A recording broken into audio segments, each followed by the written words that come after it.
Now, there are reports that North Korea has test-fired an unidentified projectile. If confirmed, it comes less than a week after the country's leader, Kim Jong-un, oversaw the test firing of multiple rockets and missiles.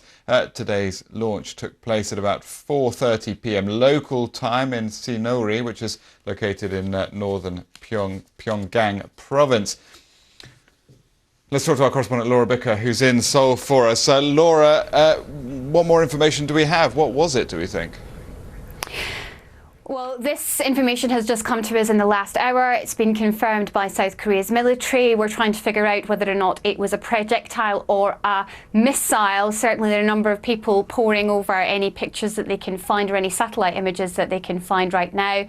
When it comes to what we've heard from South Korean Defence Ministry is that its officials have told both Reuters and the local broadcaster here, KBS, that it flew 420 kilometres and it seems to have flown over the North Korean mainland. It was fired from the northwest of North Korea at just about 4:30 local time, so that's just about an hour ago. And when it comes to this latest test, we don't even know whether it's been multiple projectiles or just the one. But this is the second test they've done in 5 days. On Saturday, they fired a number of rockets and one short-range ballistic missile. It's thought to be a new model of missile for North Korea.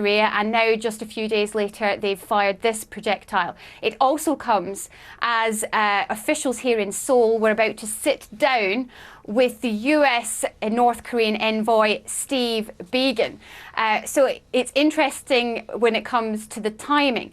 We've heard from the Blue House, the presidential Blue House, which is behind me, that they are having a crisis meeting right now. They're keeping tabs on the situation, keeping a close eye on what's going on. But it must be disappointing for Seoul, who had hoped that they could help at least resume talks at some point.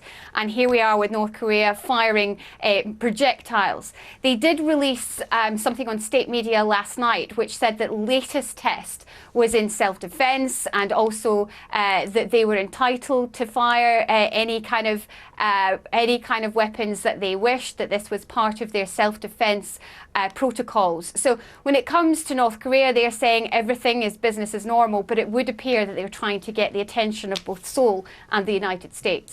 Laura, thanks so much. The BBC's Laura Bicker, live in Seoul. We'll be discussing this more, unfortunately. 8 minutes past the hour, breaking in the last hour. North Korea launches an unidentified projectile, the second launch in a week. CNN's Paula Hancock's live in Seoul. What's going on here, Paula? Well, Christine, what we know at this point from the Joint Chiefs of Staff is that at least one projectile was fired at about 3:30 a.m. Eastern time. Now, it was believed to have been fired from the northwestern point of the country in the vicinity of the Sinori missile base. Now, this is a missile base that hasn't been declared by North Korea, but it's one that we all know about because it's been picked up on satellite imagery. It's one where they have fired short and medium range missiles from in the past.